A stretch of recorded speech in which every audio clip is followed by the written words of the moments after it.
En este otoño tan escaso de lluvias, no hacemos otra cosa que hablar de contaminación, sobre todo en Madrid, cuando ya hemos sido víctimas de la restricción de velocidad en la M30, en la carretera de circunvalación de la ciudad.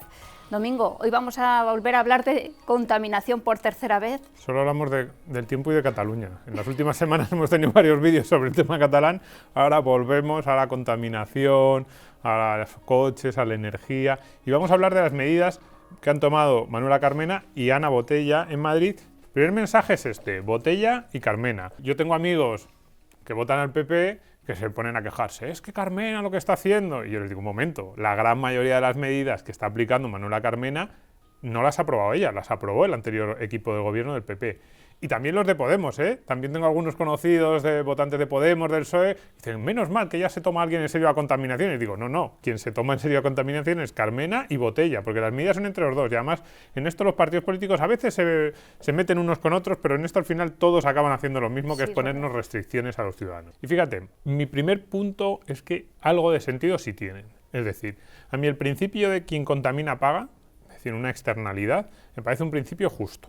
¿Qué es una externalidad? Pues lo decíamos el otro día, cuando tú vas en el coche, todos los beneficios de ir en tu coche los internalizas tú, todos, pues ir calentito, ir más rápido a los sitios, aparcar más cerca, mientras que los perjuicios de que tú vayas en tu coche, que básicamente es la contaminación que estás produciendo, se lo estás dando, por así decirlo, gratis al resto de los habitantes de tu ciudad.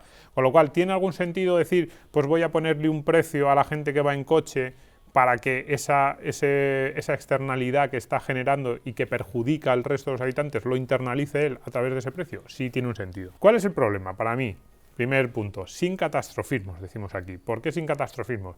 Porque las ciudades de ahora son las más limpias que ha conocido el ser humano. Es decir, Madrid era sucia hace 300 años o 400. Uno lee las obras del siglo de oro español y te hablan de que cuando los viajeros estaban a 30, 40 kilómetros de Madrid ya se olía la peste que echaba Madrid. Uno lee las novelas de Galdós o ve las novelas dickensianas de Londres, esas fábricas, ahí sí que olían mal. No solo olían mal, había humos, la contaminación de los animales que vivían junto con las personas en las ciudades, eso sí que era un problema, por ejemplo. Entonces, sin catastrofismos, las ciudades de ahora son mucho más limpias que hace 40 años, que hace 50 años, incluso aunque vive más gente en las ciudades ahora mismo. Otra cosa es que digamos, pues queremos tenerlas aún más limpias. Bien, demos ese paso. Y luego digo, no vale todo, digamos, quien contamina paga, que pague realmente lo que está contaminando. No puede ser una excusa para que los políticos hagan cualquier tipo de medida, nos pongan cualquier tipo de precio, ni que desaten una guerra anticoche. Digo, y aquí, mucho más que generar, digamos, un principio económico o cumplir con un principio económico justo, lo que se plantea es una cuestión ideológica de a mí no me gustan los coches. La sensación que tenemos es coche cero. Exactamente. 5 preguntas que nuestros políticos no se hacen. Lo primero, ¿qué queremos reducir? ¿Contaminación o coches? Esto es muy importante. Luego veremos por qué. Que nuestro objetivo es reducir la contaminación, no reducir el número de coches en la ciudad. Y la gente dirá, no, pero claro, cuando tú reduces el número de coches se reduce la contaminación. Cuidado, o no. Porque si tú limitas la movilidad de la gente y la gente sale menos de casa, a lo mejor se queda más en casa y pone más la calefacción. Cuando tú pones precio o limitas la circulación, por ejemplo, con el tema de las matrículas, que luego lo veremos, a lo mejor más gente se queda en casa y contamina más con la calefacción de lo que habría contaminado saliendo a la calle en el coche. ¿Prohibición o precio? Segunda pregunta fundamental que nuestros políticos no se hacen. Sí. Ellos siempre ponen la prohibición. Y yo digo, a mí me gustan mucho más las medidas de precios. Es decir, que tú, en vez de decir prohíbo que circulen la mitad de los coches de Madrid, los que tengan matrícula par o impar, ¿por qué no ponemos unos precios que pague todo el mundo y decir, cuando la contaminación supere determinados límites, circular por el centro de Madrid te va a costar tanto? O te va a costar aún más aparcar en la zona azul o en zona verde, mucho más gradual y por precios, y ahí sí que pagamos realmente. O sea que hemos llegado a la suma, prohibición más precio. Normalmente se hacen las dos, pero es que frente a la prohibición, por lo menos un precio más alto, por lo menos te da la posibilidad de que tú elijas. Decirte directamente que no, siempre va a ser peor que ponerte un precio que puedas pagar. Claro, alguien dirá, no, pero es que todos pueden... Sí, es verdad, nuestros políticos se pueden ocurrir un precio que sea prácticamente impagable. Claro. Pero no, yo estoy hablando de precios razonables. Quien contamina paga, pero paga lo que contamina, no paga 10 veces más para cumplir la ideología del político de turno. Siguiente punto, muy importante con esto. ¿Qué ha pasado tras la intervención? De las buenas intenciones a los resultados reales. A mí me gustaría que en algún momento nos dijeran si realmente la contaminación cae con estas medidas que nos están diciendo. Por ejemplo, lo que decía antes de los coches y las casas. Los días que tú restringes la circulación en coche y que la gente, por lo tanto, se queda más en su casa, ¿cae la contaminación o no? ¿Hay estudios sobre esto? Nos movemos en el ámbito de la creencia en esto. Claro, dicen, de hecho, cuando hemos comprobado datos, nunca se ha demostrado. Nunca. No, pero que además dicen, no, Yo prohibiendo a circular a la mitad de las matrículas de Madrid se va a contaminar menos. Dame los datos. Claro. Dime si sí o si no. Vamos a ver los efectos de segunda vuelta, que luego los veremos con cada una de las medidas. Pero vamos a ver si tenemos resultados reales. A ver si vamos a estar fastidiándole la vida a la gente sin que luego eso se traduzca en que haya menos contaminación. Mucho cuidado. Luego, aquí pongo, cuidado con los límites.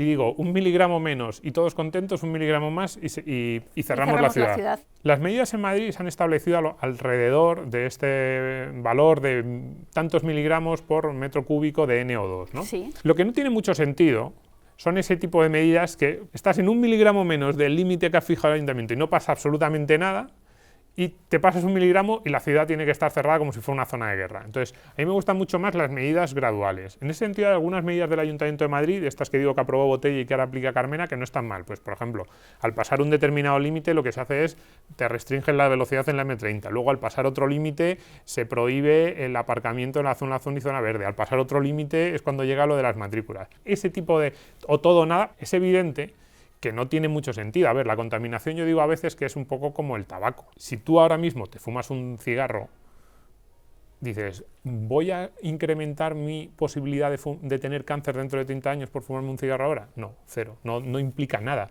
Sin embargo, si tú te fumas una cajetilla durante los próximos 15 años, sí que incrementan las posibilidades de tener cáncer. ¿Hay un cigarro que diga, si te fumas este cigarro tienes cáncer y si no te lo fumas no tienes cáncer? No existe, es una cuestión incremental, es una cuestión de acumulación. No tiene sentido que hoy, por ejemplo, bajar la contaminación hoy sea un objetivo. El objetivo debería ser bajarla a 5, 10, 15 años vista. Sí. Cambiar costumbres. Cambiar costumbres. Esa obsesión por los límites y por los días, que es en lo que están muchos de nuestros políticos, sí. Eso es lo que yo digo que no tiene ningún sentido, ¿no? Aquí lo digo, el cuándo es clave, información y plazo para que nos adaptemos. Sí. De hecho, da la sensación de que realmente lo que cuenta para ellos son los gestos.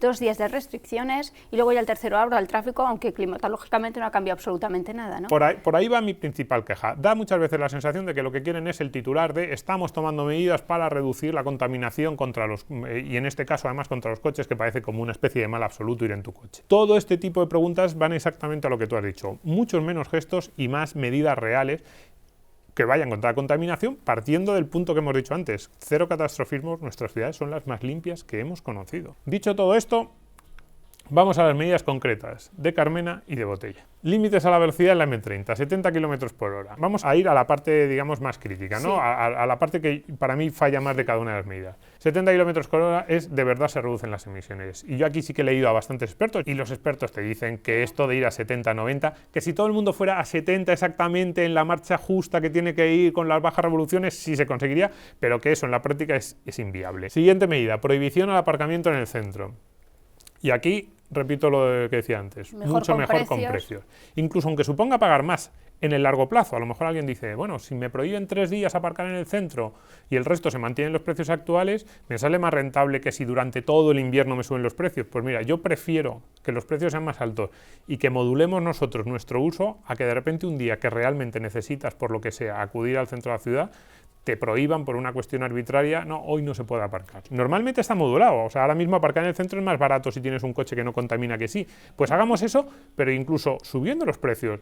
Y dedicamos, por ejemplo, el dinero que se recaude de más, si se recauda de más porque subimos los precios, lo podemos dedicar a medidas anticontaminación que no impliquen prohibir la circulación. O sea, vamos a tener un poquito de imaginación. Matrículas pares, impares, ¿no? La siguiente medida. Esta medida es la más llamativa y todo el mundo dice, hombre, está claro que si tú prohíbes cada día circular o a las matrículas pares o a las impares, va a circular la mitad de los coches y vamos a contaminar menos. Típica medida que parece muy sensata o que parece que va a cumplir ese objetivo cuando la dices, pero luego si te pones a pensar en ella no está nada claro. Los efectos de segunda ronda de esta medida pueden ser muy importantes. Decíamos, las calefacciones. Tú prohíbes circular con matrículas pares o impares, la gente va a estar más tiempo en su casa. Posibles resultados inesperados. Por ejemplo, en algunas ciudades sudamericanas que han puesto esto en marcha, se han dado cuenta, la gente que empieza a hacer, se adapta a ese resultado, se empieza a comprar otro coche. ¿Y qué pasa? Que esos coches... segunda mano. Claro, ese coche que se compra es un coche viejo, de segunda mano, entonces tienes menos coches circulando, porque no todo el mundo se compra un coche, a lo mejor te baja la circulación en un 10, un 12, un 15%, pero los coches que tienen circulando son peores, o un porcentaje de ellos. Con lo cual, acabas contaminando más teniendo menos coches en la calle. Por eso decía antes, el objetivo no es acabar con los coches, el objetivo es acabar con la contaminación o reducirla. Entonces, tráfico en las afueras.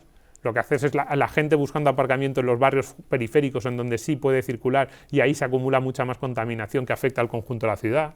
Y por último, prohibición a la circulación de ciertos vehículos a partir del año. Sí, a partir del año 2020 se va a prohibir el aparcamiento en el centro a los vehículos, a los diésel anteriores a 2006 y a los gasolina anteriores al año 2000, y a partir del año 2025 esos coches directamente van a tener prohibida la circulación en Madrid. A mí me parece que es la medida más sensata desde el punto de vista que por lo menos nos dan tiempo a adaptarnos a los ciudadanos. Son coches que ya son antiguos y te dan tiempo a adaptarte a esa realidad. No me gusta especialmente porque creo que estamos poniendo el carro delante de los bueyes, ¿no? Por así decirlo. Es decir, las innovaciones tecnológicas de las que hemos hablado en algunos vídeos sobre la movilidad, creo que van a acabar con este tipo de medidas por sí mismas. Los coches eléctricos, los modelos de movilidad compartida. Creo que vamos hacia un sistema de movilidad, y esto va a estar ya, los coches autónomos. Todas las marcas están lanzando novedades en este sentido. Entonces, poner medidas a partir del año 2025, 2027, 2028 de prohibición del uso de gasolinas en el centro de las ciudades, cuando la renovación que nos va a dar el mercado por sí mismo ya lo va a hacer, puede hacer que metas a gente en problemas o gente que diga, bueno, pues ahora me tengo que plantear si cambiar o no de coche y todo ese tipo de cosas, cuando la realidad es que, digamos, la tecnología nos va a pasar por encima de ese tipo de medidas. Y lo que le diría a la gente y a nuestros políticos es, de verdad, es mucho mejor que favorezcamos la innovación tecnológica y mucho menos que nos centremos en estas cosas. Seremos más felices, desde nuestro luego. aire va a mejorar porque vamos a tener nuevas opciones de movilidad mucho más ecológicas, por así decirlo, mucho más verdes, y eso nos lo va a dar el mercado, no estas medidas que muchas veces acaban teniendo los efectos contrarios a los que buscaban. O sea, que hay que invertir en tecnología y además queremos datos. Hemos quedado en que queremos datos. Sí, eso es muy importante, Richard. Queremos datos y que queremos que nos digan si todas esas molestias, que al final son molestias para los que vivimos en una ciudad que nos ponen estas restricciones, realmente merecen la pena. Vale, gracias, Domingo. Gracias.